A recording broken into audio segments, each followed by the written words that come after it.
Hello, welcome to my Naruto manga chapter 680 review. This chapter basically picks up right after the last one left off. Basically, Kaguya just, I don't know, it just seems like she transported them to a different dimension, as Kakashi puts it, basically. But they're basically inside of an active volcano. And yeah, I guess last chapter I said I think that's lava at the bottom. It's confirmed it is lava. Kakashi thinks maybe it's a genjutsu. Possibly it's like a genjutsu that Kaguya created into reality. You know, she's got like that type of power, like the sage, you know, can create new things out of his, like, into reality. So basically, I think maybe she just, like, either she teleported them into a fucking volcano or she created the damn thing. One or the two, one or the other. It doesn't really matter. Either way, it starts off, they're all falling, you know, it seems like they're fucked. Apparently Kakashi can fucking tie a scroll to a kunai faster than it takes to fall down into fucking lava, faster than gravity. That is total BS, Kishimoto, but what the fuck ever, whatever. He throws this fucking kunai up, and apparently this paper is strong as steel because it's holding him and Sakura all their body weight, and somehow through all this fucking time he manages also to throw a kunai at fucking Obito with hand and stick his hand to a wall. Fucking 1/4 Jesus over here. It's like, why the fuck are they keeping Obito around? I mean, obviously Kishimoto is going to use him for something later on. At this point, he's still unconscious. I don't know how he's alive. He doesn't have black Zetsu. Maybe it's the fact that he's like half a fucking Zetsu himself. That's why he's alive. I don't fucking know. Either way, it's very obvious that Kishimoto's going to do something with him later on, because otherwise he would have let him just fall into the fucking lava or die long ago like he probably should have. Either way, basically, Kakashi saves fucking Sakura and him and Obito, and all the while Naruto is like tripping out, like fuck. He's trying to, he wants to save Kakashi and Sakura himself, you know. He doesn't want them to fall, and obviously he doesn't think Kakashi's gonna be able to do all that fucking shit with the scroll that he did, but he did it, whatever. And basically he ends up getting saved by Sasuke, and Sasuke, you know, he summons his fucking his hawk, and the talons grab onto Naruto and hold him there. You know, Naruto's like, "What are you doing? Don't save me! Like, save them!" And basically, Sasuke, I mean, as cold as it sounds, it's very factual and very good, valid points that he's making. Basically says that there's no point in him saving Kakashi and Sakura, because the only two people that can do anything against Kaguya at this point is Naruto and Sasuke, with the yin and the yang seals on their palms. So basically, like, he gives no fucks, you know? He's not going to go out of his way to, like, jeopardize himself just to go save them, because, I mean, he's also fighting Kaguya, the fucking rabbit goddess. He doesn't have, he can't, in his situation, he can't worry about anyone else but himself or Naruto. And literally, the only reason that Kakashi and Sakura aren't under the Infinite Tsukuyomi is because they happen to be standing next to Naruto when Sasuke did the Susanoo. That Susanoo was not meant to save anybody but Sasuke and Naruto. He gives no fucks.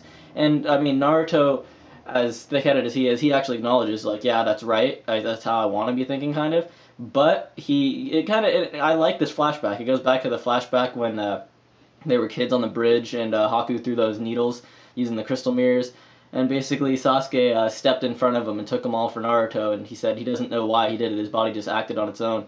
Well, you know, Naruto basically tells him, yeah, my body's gonna act on its own. I shouldn't save them, but he's going to regardless. And, you know, you see Sakura, like, Kakashi don't give a fuck, he's not saying anything, he's like, whatever. Sakura's over there crying still, and it's like, bitch, get over Sasuke, shut the fuck up, I don't know why you're still crying. But at least she acknowledges Naruto, she's like, you know, Sasuke's right, but thanks, Naruto. And, basically, he ends up saving them, because obviously that fucking magical scroll made of steel isn't gonna hold them forever, because that shit ends up ripping. And so they're like falling to their deaths, it seems. And at this point, Naruto goes to try to save them, you know, with his like QB arms. And Kaguya sees this as like a perfect opportunity to attack, you know. So she starts shooting, like, it's really reminiscent of Jiraiya's attack, but like these needles out of her hair.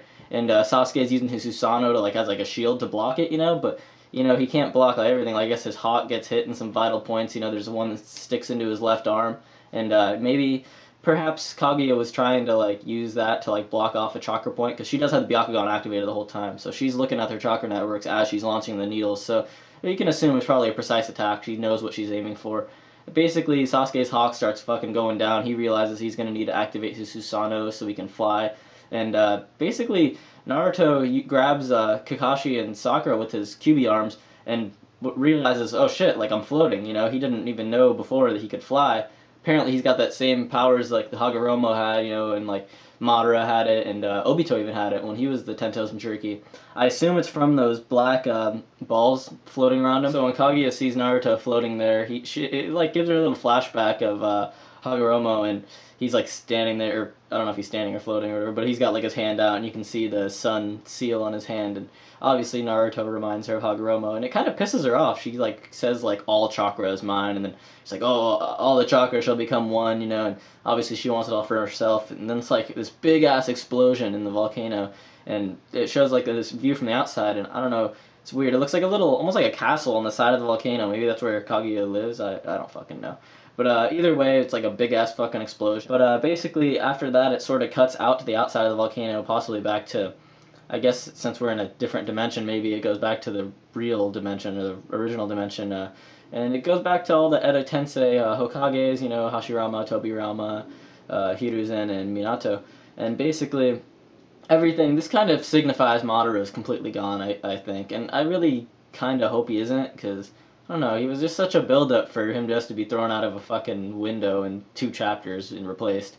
But I mean, basically, his chakra rods and the black balls that he had on Minato's jacket, you know, the rods that he had pinning down the first through 3 Hokages, all disappear, essentially freeing them. And they all sort of sense that Madara's chakra's gone. Like, what is this, you know? But they can still sense this massive chakra. So it seems like they're running towards like the actual battle. I think that it'd probably be better if they maybe, I don't know, try to do something to get everyone out of the tree. I don't know if they can do anything at this point. Maybe if you cut them off the tree, they're still just mindless zombies at this point. But I don't know, do something, because I assume that's where Kaguya is getting her massive amount of chakra. And like, if they take everyone out of the tree, you know, maybe that'll cut off her like chakra. I don't know. Maybe it's just some way to weaken the rabbit goddess, because at this point, she's like all powerful, you know.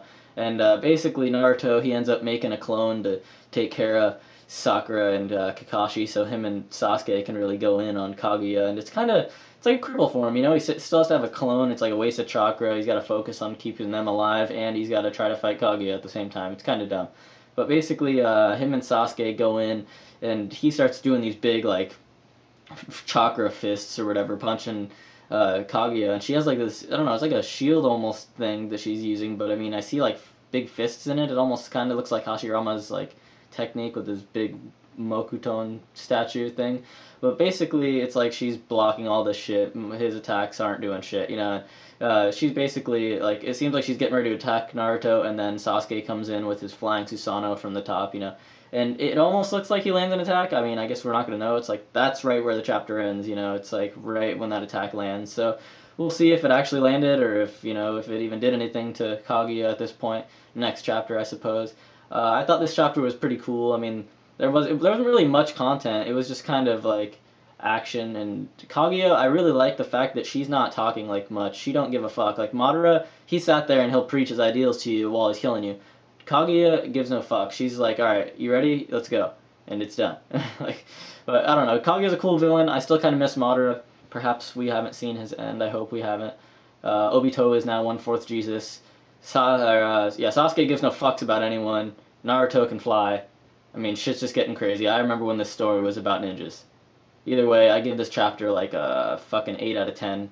I thought it was pretty cool, I guess. I hope you guys enjoyed my review. If you did, leave a like, comment below, subscribe if you're new to the channel, you know, all that cool stuff. Anyways, bye.